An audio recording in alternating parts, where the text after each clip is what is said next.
Hello. In this recording of our Justia webinar, Empowering Your Practice Estate Planning Fundamentals, Leah Del Percio talks about major drafting mistakes such as improperly funded trusts, conflicting asset designations, and inadequate tax planning, while offering practical solutions to avoid them. Remember, if you'd like to see more Justia videos on law practice and legal marketing, be sure to subscribe to our channel. Thank you so much, Lavinia. And I'm excited to share, hopefully, some of the lessons I've learned through both practicing as an attorney myself in the trust and estates field, on the planning side, as well as the administration side with all of you today. So you might wonder, and though Lavinia gave a great introduction of who I am, one thing that's important for you to know is that I was you at one point in time. I was a trust and estates attorney for well over 15 years, and actually worked with individuals of all levels, from your average Main Street couple to ultra high net worth clients that required quite a bit of tax planning. One thing that was unique about my practice, because it was technically, a high net worth focused practice, was that I spent a lot of time fixing bad wills and trusts. And what that means is after someone passes away and their plan actually gets implemented, or if they were doing lifetime gifting to mitigate some of their estate tax load and made gifts during lifetime, so they were still living, but that trust that they created was funded and activated, I'd often get called in as an expert to review those underlying will and trust documents, find ways to fix them, even though they were quote unquote irrevocable, and deal with some of the, what I like to call, nuclear fallout after someone passes away, when, things are always, they sound really great on paper and end up, creating problems down the line once that person then is gone and their wealth is in the process of being transferred to that next generation, or perhaps it's further down the generational line. And, those contingencies in place that we all try to account for in our documents have come to fruition and now are creating problems. So a lot of what I'm going to talk to you about today is from, my experience, obviously, as a trust and estates lawyer and estate planner, but really also from the perspective of someone who sees estates and trusts being administered on a daily basis through my software company. I run a company now for trust and estates lawyers. We have everything from both when you draft estate planning documents, you can draft your wills and trusts in our system, all the way through funding your trust during lifetime, all the way through administering them on the back end. So it's sort of a unique 360 platform that law firms can use. We have well over 1,000 lawyers who use our software. And it assists you with really everything we're going to talk about today. But with that, I often do see wills and trusts that come across my desk, ones that weren't drafted in our system. And, I often can see a lot of problems in some of the ways that the attorneys thought about the drafting and what their approach was with the clients. So, I'm going to start out with what I always say are sort of the Scrivener's commandments for planning with administration in mind.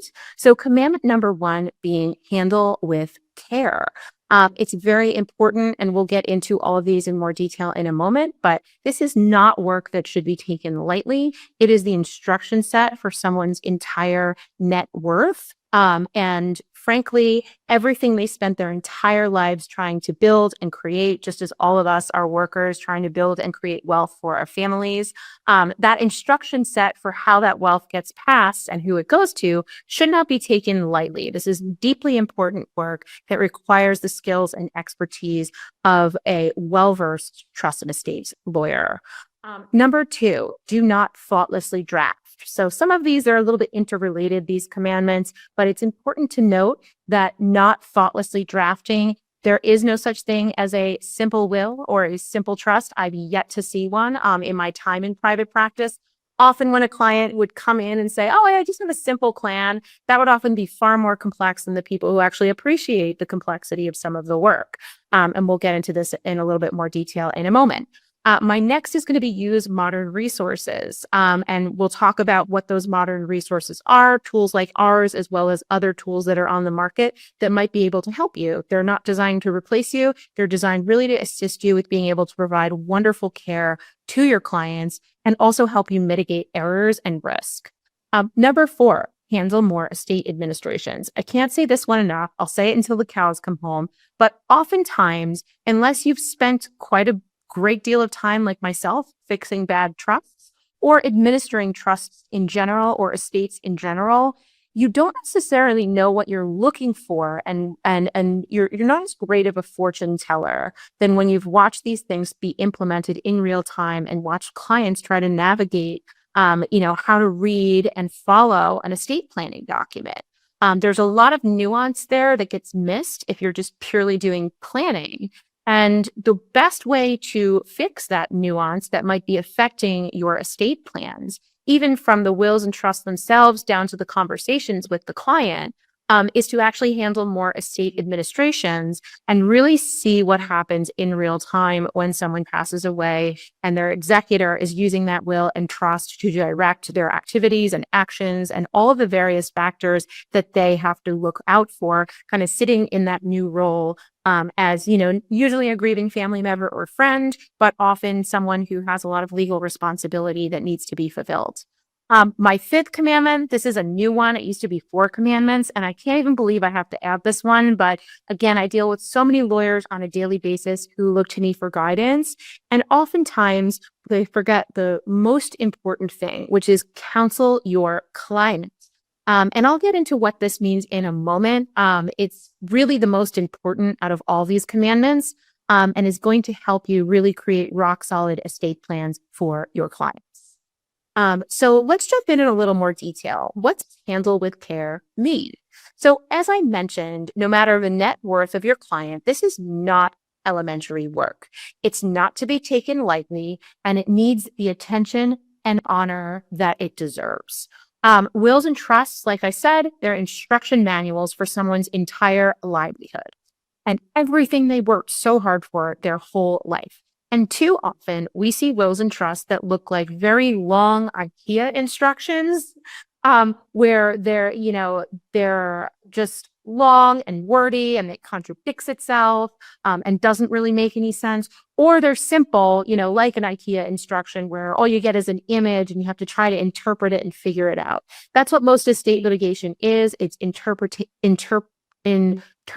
what that executor meant that testator meant when they signed their document, trying to understand what they intended in the sentences that are in that actual instructional document, whether it be a will or trust. So again, Oxford commas matter or don't matter depending on how you're thinking about it. And you really need to know that your skills should be spent counseling your client, which I'll get to, and also applying your smart mind to the drafting itself. Too often I see attorneys that don't spend enough time really looking over their documents, looking over their drafting, finding ways to make sure that their wills and trusts continue to develop in a way that serves the needs of their clients. They sort of come up with their own baseline system, whether that be through the use of drafting software or their own templates. And then they never change them from there in light of a changing regulatory and tax landscape in your state and federally. And I think it's important to always be thinking, how can my documents be better? How can I counsel my clients better? And how can I look at an estate plan as a whole? You're not just a will and trust product creator. You're not just a paper pusher. You're not, you just order paper and you get a paper document. Yes, your legal representation often ends with a work product that is a will or a trust, which is technically a stack of paper, but there's so much more that goes into this work. It's often looking at the assets of the underlying client, seeing what makes sense, seeing where to name beneficiaries on things, where to allocate assets between spouses, maybe where to move things to, individuals within that family line or an intended beneficiary during lifetime. That's all outside of the will. And it's important that you don't make light of this work and you explain this work to clients well, so they really see the full value that you provide as a trust and estate lawyer. I think those of us on the call, we know that there are these do-it-yourself systems now that people are using. You're not LegalZoom and you're not a proxy for that. Your work is a value added problem solving service to really help clients know what to do, how to leave assets and get that objective that they so desperately intended when they set up the meeting with you. So that takes me to my next commitment, and that's going to be never thoughtlessly draft. So you're not drafting in a vacuum. You need to draft with the idea, just like defensive driving, you should be drafting defensively at all times, because what you don't want is someone like me to come along 30 years later, review your document and poke holes in it. And create questions for the objective of maybe my client, who might be an interested party to that document or an intended beneficiary trying to find ways to extract whatever their objectives are from the document. So you need to always draft with the idea in your head that your words will be scrutinized with a fine-tooth comb years down the road. And that someone, usually another lawyer, is going to be who probably has different objectives than your testator, will review and judge your work in the future. This could be done rather harshly, particularly if they don't have an understanding of what the tax laws were at this time. So again, this is usually going to happen 25, 30 years, if not more, down the road. And that attorney, that kind of young gun that's coming up in the practice, they may not realize that our exemption thresholds were as high as they are right now. And that's why, maybe your document didn't have certain tax planning that you would have had we known what the future tax code would hold, 30 years from now. It can be hard to sort of put yourself in a time capsule and go back to the time when the scrivener was preparing the document and really deeply understand that tax and regulatory landscape. So again, just be careful. You really need to make sure that your documents take into account many, many contingencies and many changes and variables that could happen under, our current laws and future laws, as well as future familial situations that maybe weren't contemplated or your client certainly isn't thinking about. You need to really be a fortune teller in a lot of ways and be thinking, what are the variables here? What could hypothetically happen with a family structure such as this or a potential future family structure? Really important to do. And that's where your mind comes in. That's why lawyers pay you, or not lawyers, clients pay you for, everything that you do. Also note that there's a risk involved if you're not doing this. There's a malpractice risk. The personal representative of the estate usually has a cause of action to sue the scrivener. And recent jurisprudence has shown that this is coming up more and more often. Privity of contract with the legal representative of the estate of the client is who you have, and that's why they have a leg to stand on in a lawsuit at the end of the day. Later on, even if it's years and years later. Some states have had cases that have deviated, but it's just important to know, look at your state trust code as well and see if there are any cases where scriveners have, lost in malpractice suits, from the PR of an estate. You'd probably be surprised. It can be a little scary. Okay. The next step here in not thoughtlessly drafting is you need to understand your documents. Don't thoughtlessly rely on drafting software, as I mentioned. You want to understand what every clause means in your wills and trusts. And chances are, if you're like me, you have a formula for what your wills and trusts look like. So it's not that every document is worlds different than every other document. Usually there's a pattern to these. Understand those common clauses that are the same in every single document you prepare. Literally what I would do is, regardless of whether you're using drafting software or not, I would go through clause by clause on all of the boilerplate and make sure you deeply understand everything that it says and everything that it's doing. I have a feeling that the majority of estate planners do not do this, and they probably understand only 20% of the document. I suggest that you understand 100% of the document. If you're using our drafting software, we certainly have a clause by clause analysis of our documents that can help with this, so you understand all of that boilerplate, because it's not just boilerplate. A lot of it is extremely important, again, in light of circumstances that could happen that maybe we're not contemplating right now. It's designed to protect your client and protect you. Again, this will help you plan better. Other things to understand: powers of appointment. I could do a whole other CLE on powers of appointment.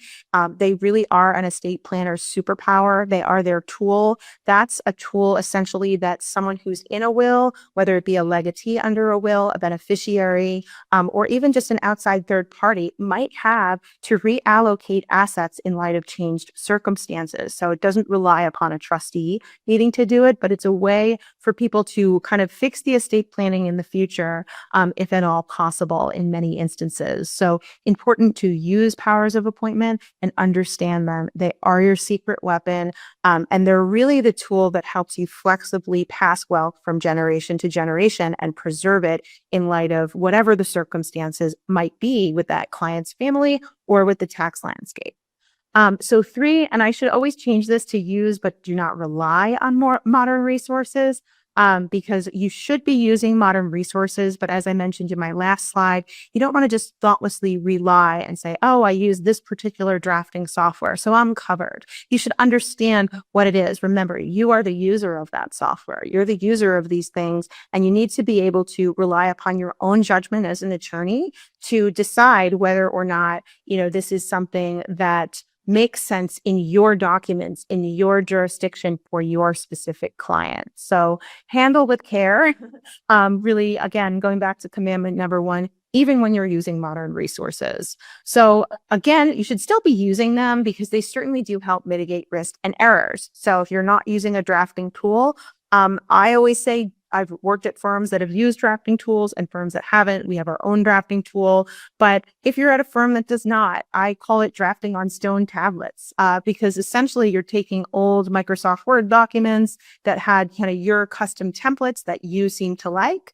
And then you're flipping them and saying, oh, well, I drafted a will in, 2011 that was kind of similar to this with that client. And maybe it's, a specialized client. You go, you grab that document, you try to change out the names, change it for circumstances.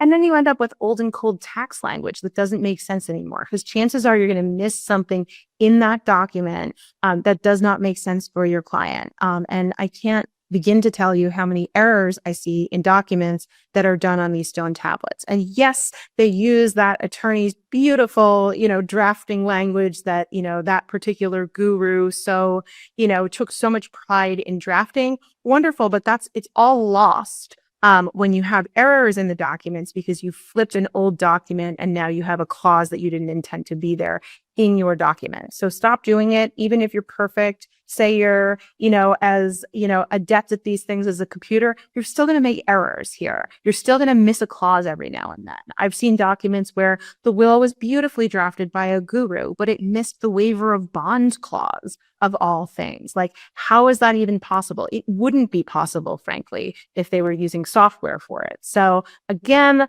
these are just things to note that, hopefully will help aid you and guide you as you continue to practice. You don't want to end up with documents that have old language in them that you didn't intend to have. So stop doing that. But you should start doing this. Make modern technology work for you. So make it work for you to provide higher quality plans to clients. Use drafting software and drafting tools. There's wonderful synced client intake forms that you can use to make sure you don't make any spelling errors. Essentially, there's tools, one is called Decision Vault, that is like a doctor's office form where you send the client or potential patient in the doctor's office context a URL link that they put in, and on their phone they can fill it out and say, who they are, how their name is spelled, what their kids' names are, what everyone's dates of births are, and then that actually syncs into the drafting software. So if there's a spelling mistake, it was made by the client, not you, and you can be clear about that to clients, because that's a big issue and bone to pick with so many clients while you're working on things. It's the last thing that you want to see. So again, lots of really cool synced client intake forms in this day and age. One thing I will see is for attorneys who use these synced forms and software, whether it even be things like Calendly to just schedule meetings and virtual assistants and things like that. Again, use them, but don't rely on them. Particularly don't rely on them when you're bringing in the client. The first thing I would do is if a client sent me a form to fill out that was automated from an automated email from a virtual assistant, is I would delete that email and never retain that attorney. And I think many clients feel that way. The first thing you should be doing, you shouldn't be using necessarily any of these tools in kind of the outreach before you've retained the client. You should still be spending your valuable time doing just a few things with the use of modern resources for everything else. And the few things you should be using it for are in initially bringing in the client, get that phone time with them, give them 10 minutes of your time to learn how to trust you. Clients buy and they retain counsel based on who they feel they can trust. They can't trust a cold, intake form right off the bat without speaking with an attorney, without consulting with them. That comes later. Um, so again, that's a great use of your 10, 15 minutes or even an hour to spend and actually spend that time working. The next great use of your time is counseling that client. And I'll get into what that means in a moment. And then the third biggest use of your time is, again, reviewing those documents, making sure that those documents make sense, regardless of whether you're using your own or you're using software. You have to be looking at them. You cannot take this work lightly. Again, it's someone's entire financial livelihood, everything they spent their whole lives to earn. You don't want to have your mistake be the cause of draining their estate account later on in whether it be litigation or just in court fees to go back on an error and have it fixed or whatever. So that takes me to my fourth commandment: handle more administrations. And like I said, I can't say this enough. You need to handle more estate and trust administrations because A, it'll help you understand new documents. B, it will help you see some of the contingencies that can come up and be able to foresee issues far more clearly than if you're not doing this work. You kind of are drafting in a vacuum if all you're doing is planning. So handling estate administrations makes you a better estate planner. The administrative side of things, particularly when a planning client passes away, it can seem scary and overwhelming for lawyers that only do planning, but it's really not scary. And you should be doing the administrative side of things. And frankly, it's extremely rewarding work. It's a little more time consuming. You can actually typically generate more revenue. I ran a poll prior to starting my company on revenue sources for trust and estates law firms. So this was a big study. It took me about 8 months to do, where I talked to trust and estates lawyers at firms of all sizes. And what I learned was the mature practices that had been around and sort of withstood the test of time, their practice at some point, the administration work began to eclipse the estate planning work. And that's really when they started to make money and scale their business. So it's important to note that not only does it help you hone your skills as an estate planner because you see the implementation of an estate plan or a lack thereof, help you to see, quote unquote, unforeseeable problems so you could fix your current estate plans. It also is a fantastic source of revenue for your firm. You can bill hourly or at a much higher flat fee with a very narrowly tailored engagement agreement. You're dealing with clients in a time of crisis and you can be there as their beacon. So that work again becomes a lot more rewarding in being able to just allay some of their fears if you're doing estate administration right. And I think I have another upcoming webinar with Justia on how to properly do an estate administration. So looking forward to that as well, because you don't want it to go wrong essentially. But there's many, many ways similar to planning to do it right. And to do it in a way that really makes those clients your clients for life and have them be the greatest referral source ever to continue to grow your planning and administration business, which is referring you to all of their friends and family. Hopefully all of you take that with a grain of salt. I always give the example, I'll go back to my waiver of bond one from earlier, which is you will know that handling administration makes you a better planner when you have to walk a widow who just lost her husband across the street from the probate court to the bail bondsman in order to get a bond because your will didn't waive the bonding requirement. You will never forget that bonding requirement again. And again, it doesn't have to be just documents that you've prepared. It should be other estate planners' documents, people who come to you from off the street where your first interaction with them is in the estate administration context, because then you can see the mistakes in other folks' work and it helps you, again, be a much, much better planner. So not only is it profit sensor, it's really just a great tool for learning. Okay, 5, and I saved the best for last here. So counsel the client. I can't believe that I even have to add this as a commandment, but with some of the things that I encounter on a daily basis, it is shocking to me how many attorneys think that they are, for some reason, their office is a deli counter and their client comes in and says, I want a turkey sandwich, hold the mayo, add extra lettuce, put onions on it, but only the yellow onions, not the red onions, add vinegar, use a Kaiser roll rather than a brioche or whatever the case may be. And that attorney who should be counseling them just takes the order and then tries to draft a plan that's so client directed that it has just riddled with problems. And I see this constantly, and it's really starting to bug me. So that's why I've added this. Clients are lay people at the end of the day. They know their families well, and they know what they ultimately want at the end of the day, but they do not know how to. They often, however, will think that they know how to get there.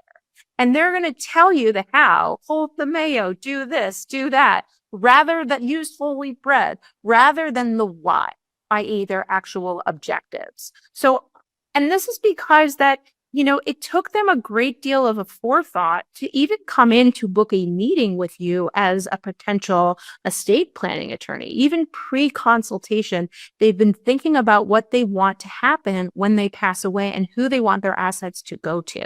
They're often using the internet. We're in the age of information to kind of self-educate, and they get fed a lot of misinformation. They're also not lawyers. They weren't trained to think. And guess what? You've been trained to think and you get paid to think, particularly about this.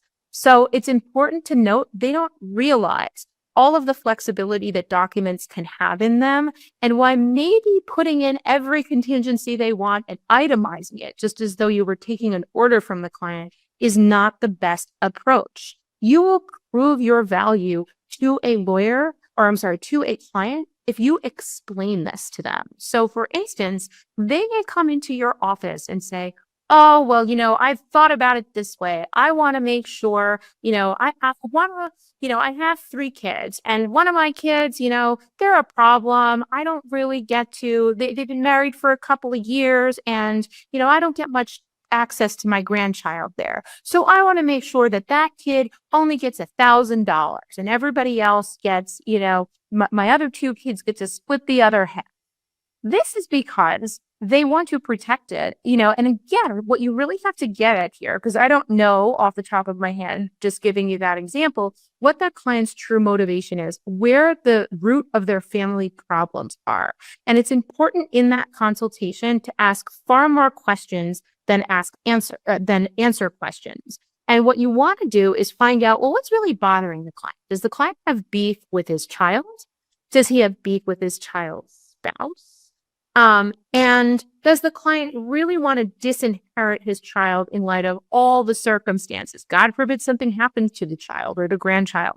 Remember, the client doesn't know just how flexible trusts, and especially perpetual lifetime trusts, can be, and all of the different facets and control they can retain when they pass away vis-a-vis their trustees, if they have a good trustee in place or group of trustees in place.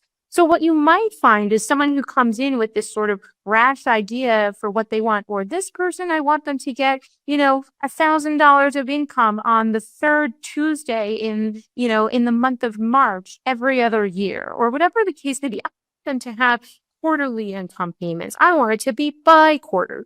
I mean, the things that people come up with when they're left to their own devices and not educated on this topic are really remarkable, and they're not attorneys at the end of the day. They don't understand the possibilities that documents, well-drafted documents with broad flexibility, can have to handle these circumstances. So what that client might be telling you, for instance, the one who wanted to disinherit his son, is, oh, maybe it's that he just doesn't trust the son's spouse. That doesn't necessarily mean he wants to disinherit the son. Maybe it's he actually really, and again, walking through scenarios with them and explaining how you can control assets away from that spouse. Maybe we leave everything in lifetime asset protection trust for all three children. That way they're treated equally and you're not creating a big litigation bomb necessarily, unless there's other circumstances that I'm not aware of. And maybe you make it so that the other two children, if they're, the good children and they're dutiful and they feel the same way as the parent, they really step into the shoes of that testator and exercise that testator's judgment. Maybe they act as co-trustee of the third child, the black sheep's trust, and we make sure that there's no ability and no ability for that child to appoint assets to their spouse. Maybe we limit the power of appointment that spouse is provided to just down the generational line, just to they can only allocate between their children if they want to do some estate planning with it. If you even want to give them a power of appointment, maybe you remove it, who knows? All I'm saying is that there's a lot of different options out there. There's so much you can do. You can really create lasting plans that work successfully with clients if you know what you're doing. And a big part of knowing what you're doing is being able to not just be an order taker. They're not ordering a latte. They are ordering an instruction manual and tips for how to problem solve, the things that bring them the most pain in life, familial issues, who they're going to leave their legacy to. And again, it shouldn't be taken lightly. And it's something that's where your mind should be. It should be on the strategy, figuring out the who gets what to then go put it in, whether it be your drafting software or your templates, to then create a plan that makes sense for them and make sure that their assets can stay titled that way. Because again, a plan is not just will and trust drafting. It's everything. It's looking at every single asset that person has and making sure it goes with whatever their plan is in a way that makes sense for that underlying client. So again, counsel the client. I cannot say this enough. So that's enough of my spiel of things to do. Now we're going to get to estate planning done wrong. So these are common complications that I see in many, many estate plans that wreak havoc on an estate administration, whether intentional or unintentional. So very excited to jump into these. There's about 14 of them. And we'll spend the remainder of our time together going over these. So some of these are pet peeves of mine, but a lot of them, hopefully you can draw some great tips from for your practice. So number one is going to be unfunded revocable trusts. So you created a revocable trust for a client, but you never actually checked to see if they funded it. You never really followed up with that client. It was a pour over will into a revocable trust. You explained that structure to them. You told them that will help them avoid their loved ones avoid probate court upon their death. Well, guess what? If they don't fund the trust, you're still in probate court. So now you have sort of a failed estate plan structure on your hands during the administration. That I'm assure you that every single person who uses a pour over will into a revocable trust structure, which is the vast, vast majority of estate planners in every plan that they do, they're not trying to go to probate court. That's the point, is to stay out, among other things. So again, the way to actually avoid that is to finish the work through. And that's not just, deed the house into the trust. No, that's actually working with their advisors. And again, providing a value added service that you can likely charge extra for to make sure their trust gets funded. Too often, what I will see lawyers do as a CYA is a checklist that they give the client, on the day of the execution meeting that says, here, fund these assets into your trust, all bank accounts, all this, all that. Well, you're giving this client this list. They don't know how to do any of this stuff. They barely, they're signing the document. They're not going to be able to fund a trust properly. And frankly, that work is such a nuisance for them. They just feel like, oh, I got everything done. I signed my documents. Great. And they live with this sort of false sense of security that they're not going to have their assets get spent down in probate court. Not true if they're not funding that trust. So you have to be very clear with them. And often that might involve being somewhat heavy handed and offering funding services to actually make sure those trusts get funded during lifetime. So probate actually gets avoided. And then going forward, there's lots of ways you can use this to even market yourselves. You're more in touch with the client. Maybe like our system has a shared client portal that you can, give them interactive funding instructions so you can track their progress along the way. And you can follow up with them in 3 months when they've done nothing and then say, hey, do you want me to do it now? That's a great sales technique, because having a client fund their own trust is like giving an 8th grader homework when their parents aren't home. They're just not going to do it. They're allergic to it. So I wouldn't, rely and take comfort in the fact that you give them a checklist as a way that your estate plans are being implemented the way you and the client intended when you met at that consultation meeting. So hopefully that's helpful to you. Again, help them do it or give them very, very comprehensive instructions on how to do it asset by asset. And frankly, you should be learning the various assets that they own during the planning phase so you know how to properly plan for them. Maybe some assets belong in the trust, maybe some don't, but you should really spend that time when you're counseling the client going asset by asset through everything that client owns and figuring out, does this make sense to be in the trust? Oh, it's a retirement account. Maybe it doesn't. Maybe we actually just pass this to a direct beneficiary or to a charity to avoid the income tax if they're philanthropically minded. And I'll get to this in another estate planning gone wrong. But, just important to note, fund your trust, please, and know what assets and liabilities your client has. Okay.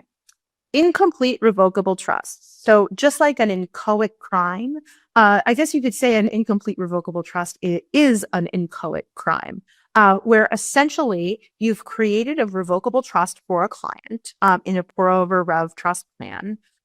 The client, however, was not, for some reason that I don't know. And again, I've never drafted a plan like this, but I see them a lot. So if somebody out there understands this, please let me know.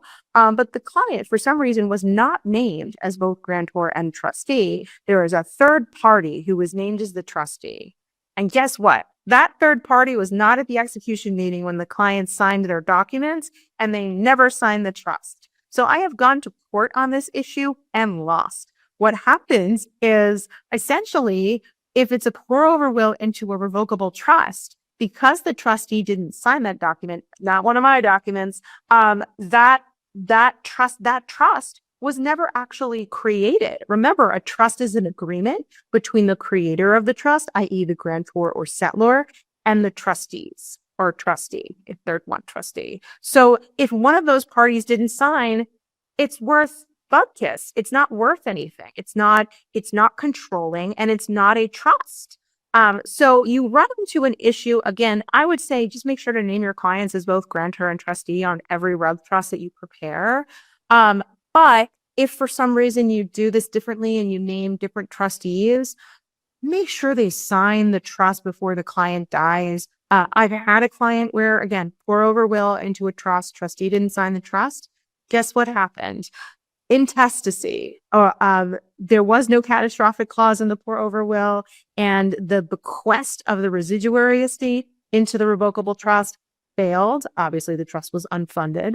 And, essentially everything passed pursuant to the intestacy statute, which was not what this client wanted. They needed a lot of creditor protection for their various beneficiaries, and there was none of that. It was all outright. Really, really painful for the family, and definitely not what this client intended when they retained counsel and paid them to help them with their particular plan. So again, just don't do it. Okay.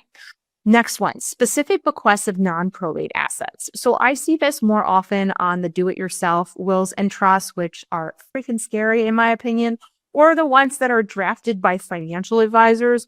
Even more scary because a financial advisor is in a position of trust, but they're not a trust and estates lawyer and should be doing this work. Anyway, specific bequests of non-probate assets are things like where the will states, I give my retirement account at truist to my son, Alexander. But then when you pass away, the account actually lists your other son, Benjamin, as the named transfer on death beneficiary. So my tip is never bequeath a specific bank account, anything that could have a named beneficiary on it elsewhere, whether it be a bank account or a real property where you could technically have a TOD deed. And I'll get to why real property is a bad specific request anyway. Never ever earmark specific accounts in a will or trust document for a specific beneficiary as a bequest.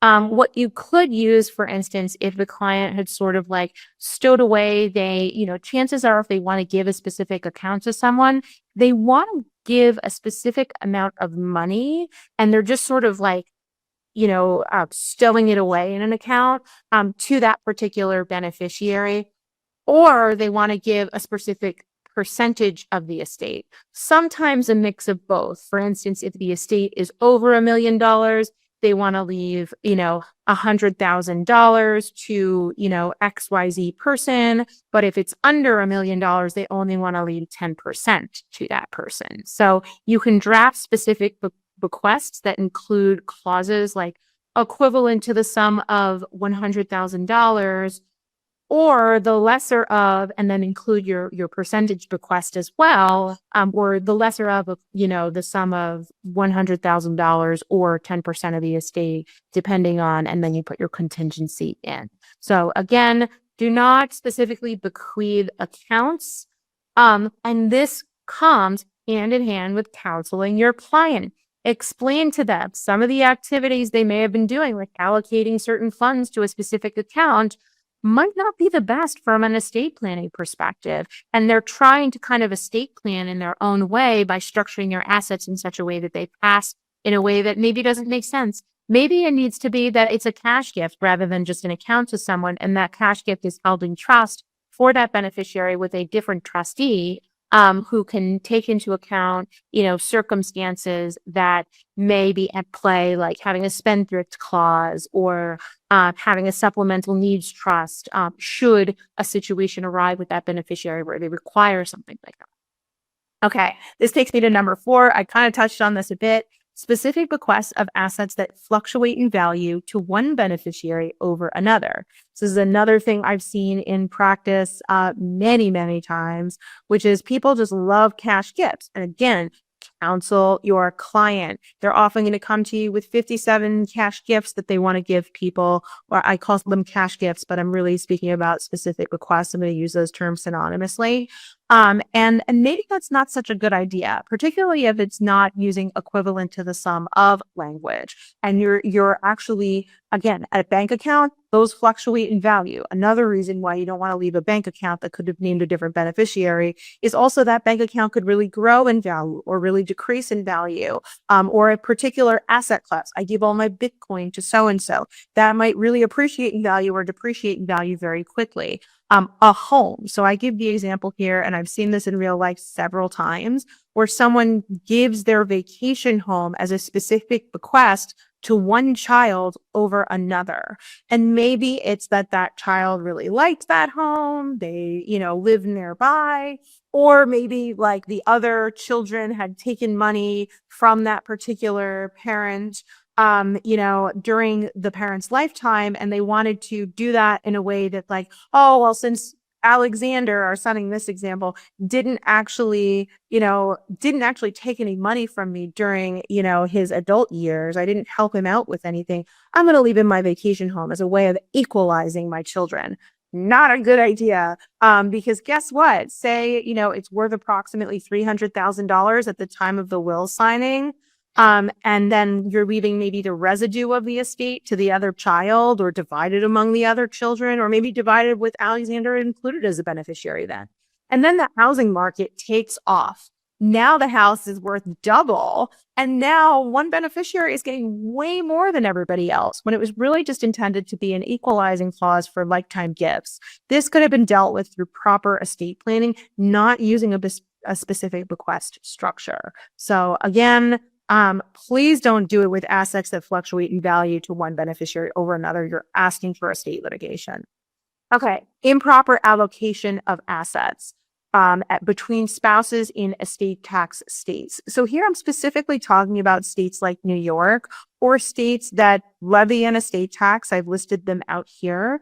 And there's no ability to quote unquote transfer the assets that are exempt from state estate tax from the deceased spouse to the surviving spouse. This can create issues and not really be the best for tax planning purposes. So if you're in one of these particular states, you should really make sure to look at, again, for everyone on the call, no matter what state you're in, look at where the client's assets and liabilities are. How are they titled during lifetime? Are they jointly held? Are they more in the name of one spouse than another? What are the amounts? Why is that? Understand that because you may want to equalize and sort of retitle and perhaps reallocate certain assets for that particular married couple if you're dealing with cliff issues like in New York State or the inability to actually transfer exemption, i.e. use portability or a Q-tip election in a particular state over another that levies the estate tax. The last thing you want is a surviving spouse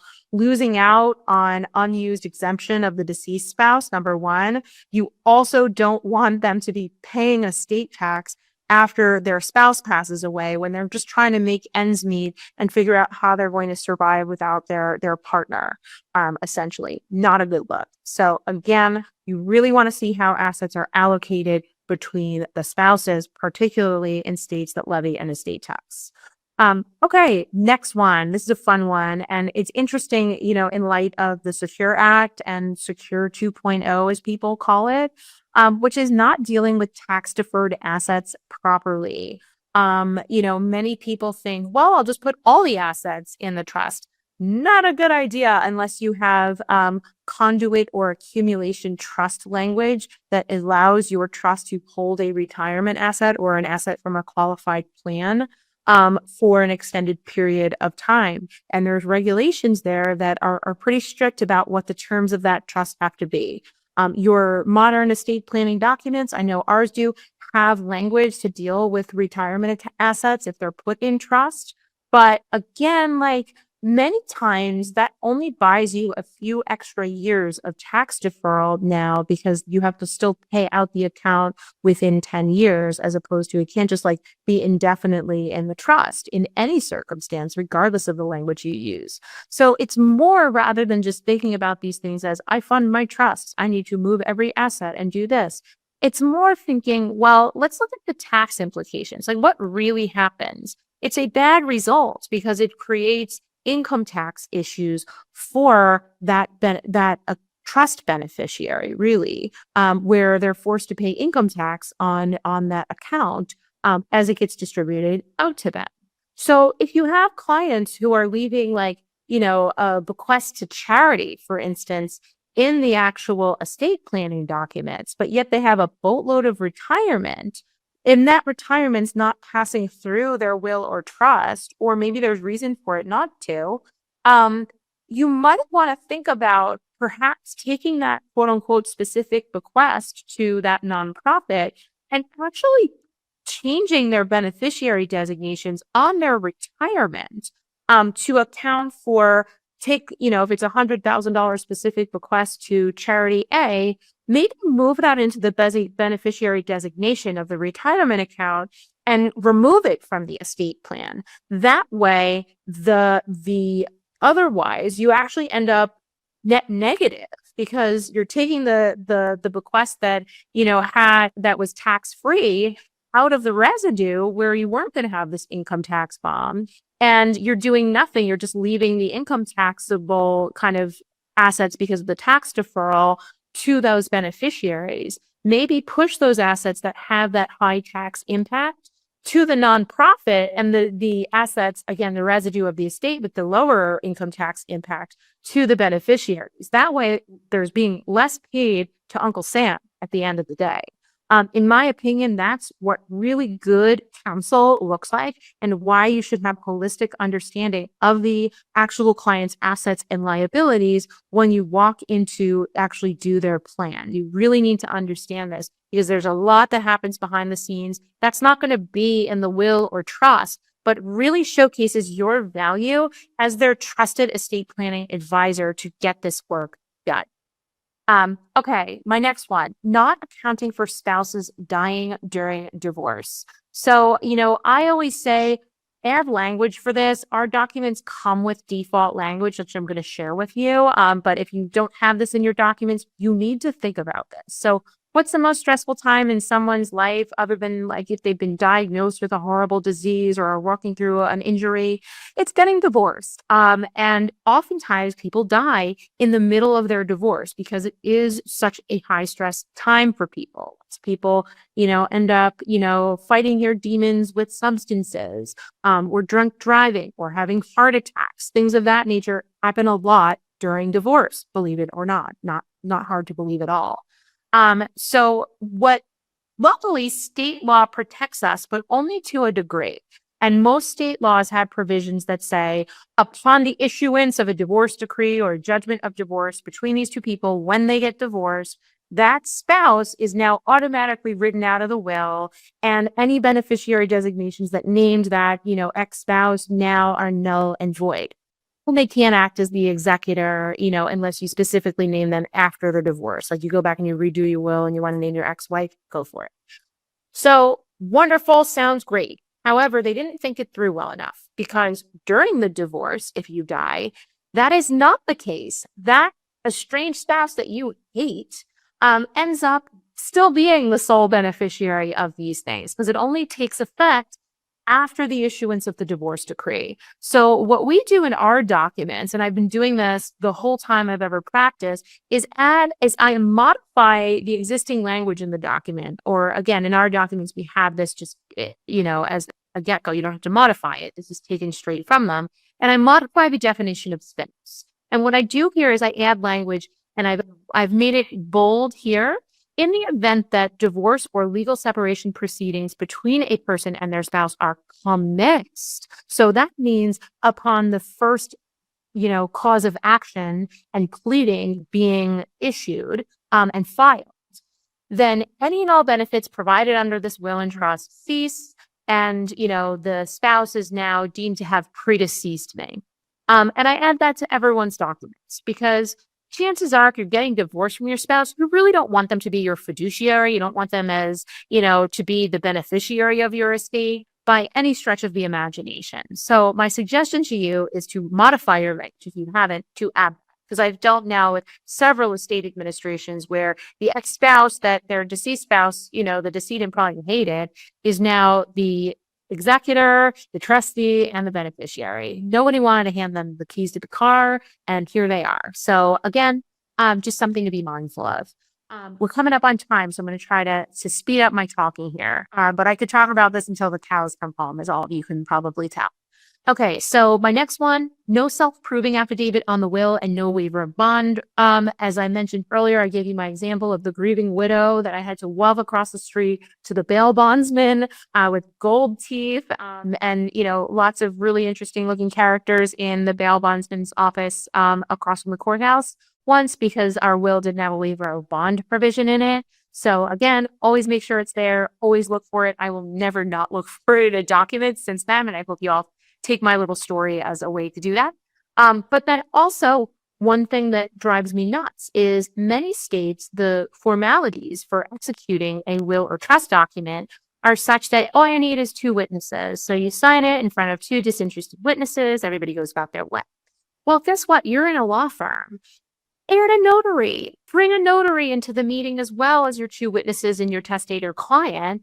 And just sign an extra self-proving affidavit and add it to the back of your wills, even where it's not required by statute. There's no harm in it. And frankly, it's so much better to just have that proof there, even if you don't need it, because you might need it later, specifically if there's a challenge to the document at any point in time. So regardless of what your state law kind of requires, I see that as the bare minimum. Our documents have a self-proving affidavit attached to every single will, no matter what state you're in. And I encourage you all to do the same. Okay. Distribution terms errors. This is another big one. I was just looking at this in a document, not using our drafting software, but using another company's, where I actually had non-clearly defined ascertainable standards. They brought in my personal least favorite, comfort welfare. Drives me nuts. It is health, education, maintenance, and support.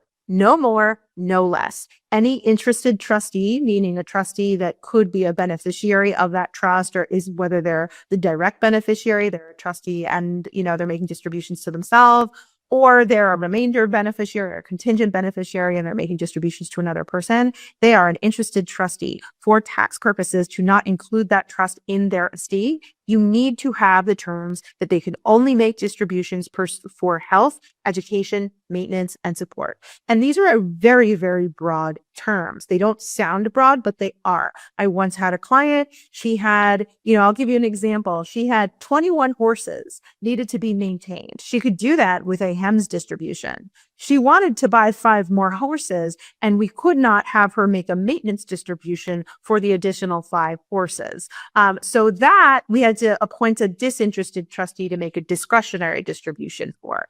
However, note that maintenance and support particularly go a very long way in helping people maintain their accustomed standard of living after someone passes away, or if a trust is a lifetime trust. And there's a lot of power in that document.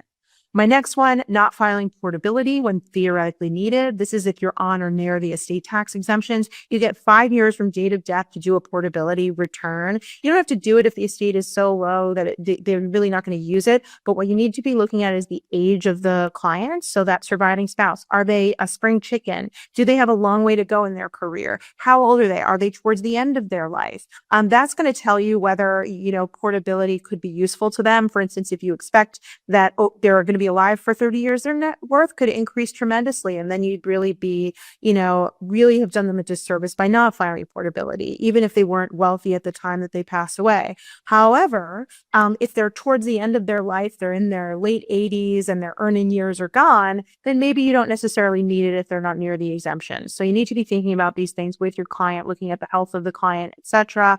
But it's something to note that this is a part of the estate planning. So if you have, a widow or widower come to you and they want to do estate planning and it's within 5 years of their spouse passing away, look to see if a portability return is needed. Okay, next one, my big pet peeve, not providing will storage. I can't tell you how many litigated estates I've seen because clients have lost their documents. They were in the basement flooded, their will's gone, and then they die. Or this is my absolute favorite, and I've litigated this many times. The clients store their estate planning documents in their underwear drawer or the junk drawer in the kitchen, and they write on them to make updates because even though you told them not to, they're still going to do it. So what happens is when they write on them, typically that's going to be a client who changes their mind a lot, and they're far more likely, just in my own experience, I don't have statistics on this, to have litigious interested parties because they're going back and forth on who gets what, and clearly there's stuff going on. And they're the ones who are going to be changing that document, taking it out of the underwear drawer, underlining somebody's name or crossing it out, like in the TV show Succession. That does happen. I've litigated that exact issue with a lot of money at stake. So note that this is common. Store their document for them so you don't end up with an original will with writing on it. And charge them for it. Just if you can't afford to eat the cost of a fireproof vault, charge them a fee for it and make it, and then if they insist on storage, if they insist on taking it home themselves, have them sign a waiver document and waive you of all liability and make sure that it states in all caps that they are aware of the risks of storing it themselves. Because I think that's really important going forward. Okay, towards the end, and we're coming up on time here, don't do estate planning in states where you are not licensed. Please avoid this. You technically can in a lot of the drafting softwares, go to council, go to local council and have them bless it if you're going to do it. But you really should be giving this work and handing it off to your, your brothers in arms in other states, to counsel the client as a resident of that new state. 13, and this kind of goes into the state one, which is don't fall victim to the fact that just because you know your state's uniform trust code, that you have any understanding all the faintest clue about another state's adoption of the Uniform Trust Code. From what I've seen of the Uniform Trust Code and its adoption in multiple states, it is anything but uniform. And the differences are marked and significant from state to state. So don't think, oh, well, that's a UTC state. I'm comfortable, doing work there or advising there. You are not. Trust me, they have the very opinionated, pointy-headed, trusted estates lawyers who probably debated the adoption of the UTC and modified it significantly. The same way they use red pen on your wills and trusts to modify your documents, because we all have 1,000 opinions about how things should be drafted. So again, just think it's just a different state set of laws that are foreign to you, and leave it at that. Don't try to stay in your swim lane, for lack of a better term. Okay, last but not least, missing an asset. Again, we talked quite a bit about this. You really want to have a holistic understanding of the client's assets and liabilities. If you're not properly handling the work because you don't know the size and scope of the assets and liabilities, you're going to create tax bombs that you likely would want to avoid from both an income tax perspective in many cases, or a transfer tax perspective, i.e. estate tax, whether it be state issued or federally issued, or inheritance tax. So really you need to understand those assets, understand how they're titled during lifetime, and be able to counsel the client on that. So just as a quick recap before we wrap up, let's talk about our 10 commandments again. Number 1, handle with care. Number 2, do not thoughtlessly draft. Number 3, use modern resources, but don't rely on them. Number 4, handle more estate administration, please, for the love of God. And number 5, again, most important thing, if you take nothing from it, take this. Counsel your client. You're not taking their latte order. You actually are drafting probably the most important document that they will ever have. And you need to really, again, handle that work with care. Don't thoughtlessly draft, and counsel them on it. Don't just let them direct where thing goes. They can go and use LegalZoom for that and have a messed up estate. You're there to provide that advice. You're there to be that fortune teller, to really show them they're paying you to think. That's why you paid all this money to your law school, was to learn to think, and really use that in this work. That's what makes this work rewarding and interesting, is thinking through all these contingencies that could come up and counseling the client around them and coming up with a plan that lasts for them and withstands the test of time. So with that, thank you, and happy to stay on and take a couple questions if anyone has any. Perfect. Thank you so much, Leah. That was a fantastic presentation. It was great. I do see that we did receive quite a fair bit of questions. So let's go ahead and jump into them. The first one is, what do you think about trust protectors versus powers of appointment? I think that in some cases it makes sense to use both. Trust protectors, because they're technically like a quasi fiduciary, there's not really clear guidance on whether they sit as a fiduciary or not. Because think about it, if a trust protector was a fiduciary, then anyone with the removal power to remove a trustee would then be a quote unquote fiduciary and could be breaching their fiduciary duty if they don't remove a rogue trustee. So it's sort of unclear. They sit in this like gray area right now. So I've used them in certain circumstances, and I think sometimes they're appropriate. Powers of appointment should be in every single document that you should be thinking deeply about what power of appointment each beneficiary has, under their trust, particularly those descended separate trusts that we see so commonly used in trust and estates planning, whether you want one that's narrowly construed. And by powers of appointment, I'm not talking about a general power of appointment. Your documents should always give, in my opinion, the trustee the ability to, an independent trustee, the ability to confer a general power of appointment. That's where basically it gives you the ability to estate plan with the trust that you're a beneficiary of. You can give it to anybody in the world, including yourself, but it brings it back in your taxable estate, which you might want to do to get a step up in basis for that beneficiary. But we're really talking in most estate planning, it's going to be, typically you have that like naked conferral power that an independent trustee can have somewhere in the boilerplate of the document. But what I'm really referring to is one that a trustee doesn't have to grant to someone, and it's just a beneficiary having the power to reallocate assets between their kids. Say one kid has a drug problem or something, and they want to be able to estate plan later on in time. So I think that everyone should use powers of appointment, particularly down the generational line in those descendants trusts, and flexibility. So, okay, I could talk forever about that topic. So I'll do this question. Okay, how would you recommend, or do you want to ask me them and then I'll? Whichever's more comfortable for you. Okay.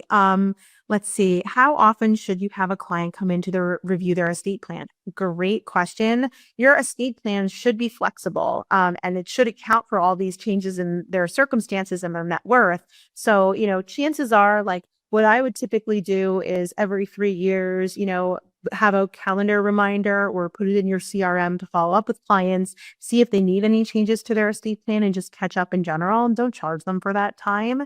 But chances are their estate plan should account for this. You don't need to have your estate plan updated constantly. I'll give you an example. I drafted my own wills and trusts a couple years ago, and I have 2 children, and one of my children wasn't born yet. I don't need to go and update my estate plan for my next child because the plan is well drafted enough that it covers the 2 children that I have. And also, as my net worth changes, it covers all of that. So you want to make sure those documents withstand the test of time, because though we want our clients to come in because we want to do more work for them, oftentimes those documents should be able to stand on their own, over many, many years.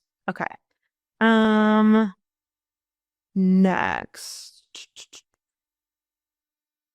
Does your system provide for powers of attorney? Yes. I'll leave all questions about our system. You can go on our website. It's www.truestate.com. We work with LDAs. I see a question about that there. We have powers of attorney, living wills, statutory ones, non-statutory in every state. So hopefully that's helping. Same thing. If there's software tools, you can use our tool to modernize your estate plan document drafting as well. So I'm not going to answer any more of the software questions because I want to get to the educational ones. Or any of our other tools. But here we go. What are the most common errors attorneys make when handling estate administrations, and how can they be mitigated via drafting? Well, I feel like, it's really who they've counseled the client to choose as fiduciary is the biggest problem. I think a lot of people take the naming of trustees and personal representatives or executors not that seriously, and they don't counsel the client through it. And it may not be that they're naming, who they feel pressure to name, but they really should be naming someone who would actually step into their shoes and honor the fact that they need to exercise their judgment, and the way they spend. So for instance, I'm named as a trustee on a good friend of mine's documents. And her and I probably have different spending habits. She's a little bit more frugal and thrifty than I am. And I know, God forbid, she were to pass away, I'm not going to use my judgment on spending with her trust. I'm going to think, what would this person have done if they were still alive, in order to make prudent distributions to them as a fiduciary. So I really think choice and naming of fiduciary is really very much something that I don't see. Other things I see are, I get a lot of attorneys who don't understand their documents because they use these 200-page long, ridiculous documents that they've just added all the bells and whistles in their drafting software. And there's all these errors in them. There's clauses that conflict. Get rid of that stuff. Again, that's why I say use modern resources. Don't rely on them, because they have this false sense of security that their documents are great, but in reality, they're just a litigation risk waiting to happen. So that would be my other one. Okay. Okay. Don't want to interrupt too much, but we only have time for one more. So go ahead and pick one more question, and then we'll move on to the conclusion. Sure. I like this one. What strategies can be used to draft distribution terms that balance flexibility with clarity, especially regarding discretionary distributions? So again, I personally like to give an independent trustee the ability to make discretionary distributions. But if you're concerned that maybe they don't have an independent trustee that's going, you're concerned that's too much of an unfettered power, what I would do is use some checks and balances on that trustee. So give someone a removal power if they see that trustee making distributions that are not prudent for, that particular client. So think about it like the US government. You want to have checks and balances. So it might not be the distribution term itself that changes, but rather the ability to remove a trustee from office to help with things like that. All right, great. Thank you so much for answering those questions. Once again, I do want to thank everyone for joining us today for another Justia webinar. And thank you so much, Leah. Your presentation was amazing. I definitely took away a lot out of that. Obviously, I'm not an estate administrator or anything like that, but I definitely thought you $1 from the silver. That was great. At least I know what I would look out for in the future. And again, as I mentioned at the beginning of today's presentation, for all the lawyers here today, I'd like to remind you about the benefits of Justia Connect Pro membership. With Pro, you get enhanced directory profile with a Pro badge and no competitor ads, access to the AI-powered Justia chat to help you capture more leads directly from your profile, the ability to get CLE credit for select live and on-demand webinars, $200 off select Justia marketing solutions, and so much more. Now, upgrade today or learn more at pro.justia.com. We hope you have a great rest of your day. Thank you, everyone. Thanks for watching. We hope you enjoyed this video, and if you did enjoy it, please click the like button and subscribe to our channel for more videos on law practice and legal marketing. See you in our next video.